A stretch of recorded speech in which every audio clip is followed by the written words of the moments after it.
एक कथा हम आपको सुनावें।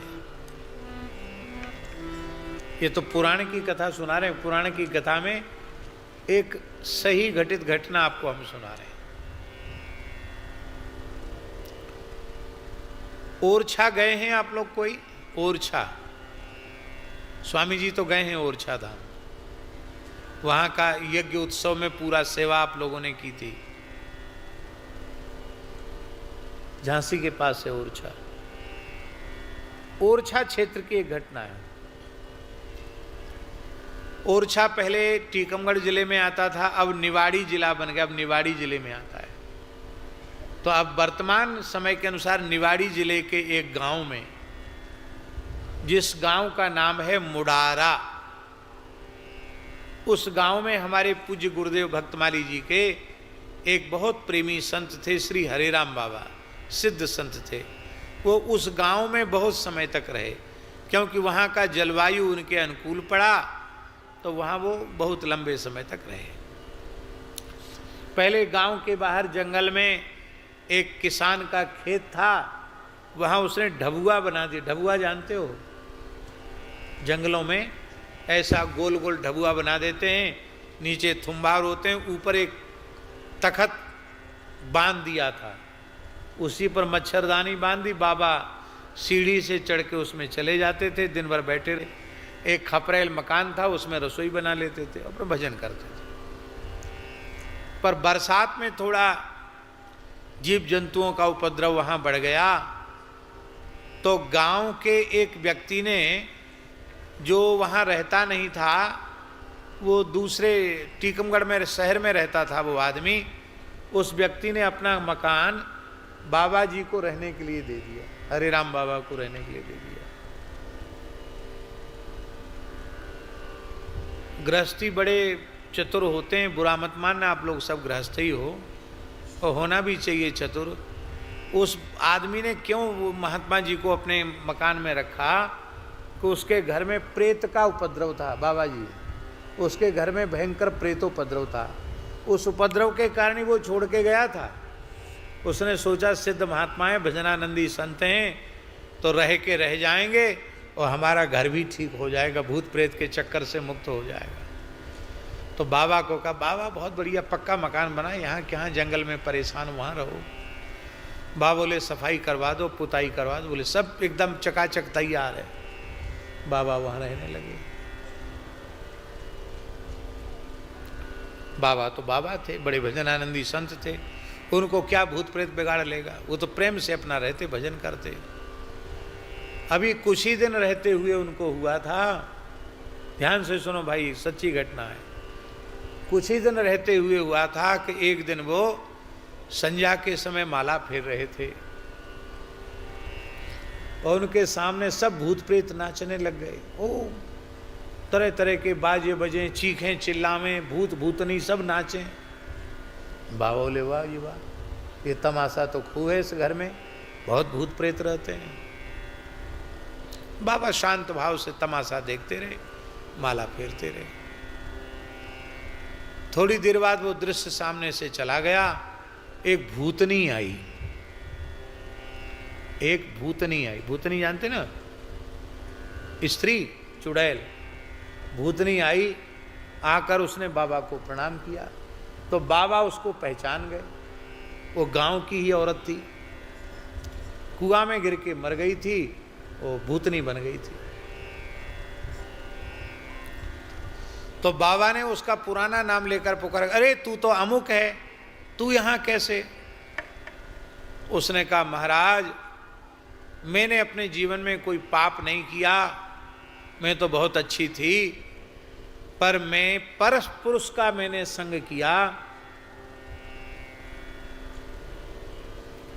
उत्तम कुल में जन्म लेकर एक अधम पुरुष के साथ मैंने संपर्क कर लिया, तो व्यभिचार के दोष के कारण ही मुझे प्रेत योनि मिली है। मैं आत्महत्या करके मरी और मैं प्रेत योनि में, मैं बहुत दुखी हूं, मेरा उद्धार करो। तो बाबा ठहरे। बाबा बोले, बातों से उद्धार होता है? तो तब कैसे उद्धार होगा? बोले यहाँ गांव के लोग बड़े बदमाश हैं, हमको आटा दाल चावल तो देते हैं, आलू नमक तो दे देते हैं, घी कोई नहीं देता है। अब पहला हमारे पास घी था वो ख़त्म हो गया, अब ठाकुर जी को सूखी रूखी रोटी का टिक्कड़ का भोग लगा रहे हैं और घी का तो दर्शन नहीं है। हमारे यहाँ साधु में घी को अन्न शुद्धि कहते हैं, अन्न की शुद्धि बिना घी के नहीं होती है। तो हम तो बिना अन्न शुद्धि के गुजारा कर रहे हैं। घी ले आ तो तेरा कल्याण हो जाएगा, बाबा ने बोल दिया। बाबा उससे बोले अवई लाएगी, और गांव के मुखिया की बहू पर वो चढ़ गई भूतनी। जैसी भूतनी चढ़ी कि महाराज वो बहू तो खेलने लग गई। खेलना जानते ना, भूत प्रेत का आवेश आता, खेलने लगी वो। अब घर में हाहाकार मच गया, नई बहू के ऊपर प्रेत उपद्रव कैसे आ गया। झाड़ फूक वाले लोग बुलाए गए, बात बनी नहीं। तब एक बहुत बड़ा गुणी व्यक्ति आया। उस व्यक्ति ने जब उससे बकरवाना कहते उसको बुलवाना, वो बोल ही नहीं रही थी भूतनी। तो जब बुलवाया तो उसने कहा मैं मानूंगी नहीं, मैं तो ले जाऊंगी, मार के ही दम लूंगी, इसको तो मैं अपने संग ले जाऊंगी। सब हाथ पैर जोड़ने लगे कि कैसी छोड़ दो, पूजा ले लो, छोड़ दो। गांव में ऐसा ही होता है। क्यों पुजारी जी, उत्तरकाशी वाले पुजारी जी, पहाड़ में भी होता ना ऐसा, वो ले जाएंगे, साथ ले जाएंगे। भूत प्रेत बोलते हैं इसको छोड़ेंगे नहीं, अपने साथ ले जाएंगे। महाराज कोई पूजा बताओ, हमारी बहुएं छोड़ दो। तो उसने कहा एक ही उपाय है। वो बाबा जी जो मकान में रहते ना, उनके वो गैया का ही घी उपयोग में लेते, देसी गैया का। तो तुम्हारे घर में जितना देसी गैया का घी हो फट से भेज के आओ, तो इसकी जान छोड़गी, नहीं तो अभी मार के ले जाऊंगी। उसके घर में बेचारे के 3 सेर घी था। कितना? 3 किलो घी। तो तुरंत वो 3 बोले अभी भेज, बोले पहले भेज के आओ। जैसी बाबा के यहाँ भेज के घी आया हाँफते हुए, और तुरंत भूतनी छोड़ के चली गई। वो गांव का सरपंच था, पंचायत बैठी, सबने कही बाबा बहुत खतरनाक है भाई, देखो इसके यहाँ घी की कमी नहीं पड़ना चाहिए, बाबा जी को घी की कमी पड़ेगी। अब बाबा के इतने बड़े महात्मा आए, कभी समझ लेना 10-5 ब्राह्मण जमा दो, इतना फर्ज पैसा वैसा कमा दो, इतना फर्ज पैसा वैसा कौन देगा, कौन देगा। महाराज जी ने भी कहा कि ठीक है, इच्छा नहीं है, आप विरक्त महात्मा हो, आप तो पैसा छूते नहीं हो, रखते नहीं हो, तो जो व्यवस्था है उसी में कर लो। बाबा बोले ऐसे कैसे, हमने भूतनों मरे हुए को चिता लिया तो हम जिंदा को नहीं चेता पाएंगे।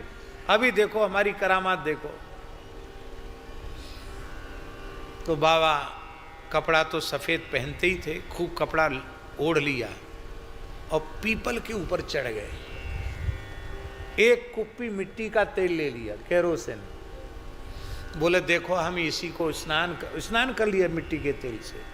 बोले अभी हम माचिस लगा के, आग लगा के मरते हैं, और जब मरेंगे, एक तो हमारा शरीर ब्राह्मण कुल का है, फिर हम भजनानंदी साधु हैं, मरेंगे तो भारी डब्बल प्रेत बनेंगे, एक जिंदा नहीं छोड़ेंगे, गांव को सबके डंडा पेल देंगे, सबके नाक में नकेल डाल देंगे, और महाराज सब गांव के बाबा उतर आओ, बाबा, अरे नहीं नहीं सब इकट्ठा करो। थोड़ी देर में 10 मिनट में पूरा गांव इकट्ठा हो गया। सबने कहा महाराज पूरा झरा भंडारा हो, बाबा नीचे उतर आए। फिर बोले बढ़िया सावन लाओ, अब मिट्टी का तिल का बसा रहा है, बोले शरीर खूब सावन लगा लगा के नहवाओ, खूब बढ़िया कुआं के पानी से नहाया, खूब कपड़ा पहने, तो बड़ा विशाल भंडारा हुआ। तो शिव पुराण की कथा से प्रेतों का उद्धार हुआ। इस घटना को हमने अपनी आँखों से अपने बचपन में देखा है। वो हमारे गुरुजी की घटना और श्री हरेराम बाबा की घटना। हरेराम बाबा ये जो प्रेतों के उद्धार के लिए, और पूज्य गुरुदेव भक्तमाली जी वक्ता थे। ये बात हम आपको इसलिए सुना रहे हैं कि ये जो कथाएं हैं इनको कल्पित मत मानना, ये सब सत्य हैं।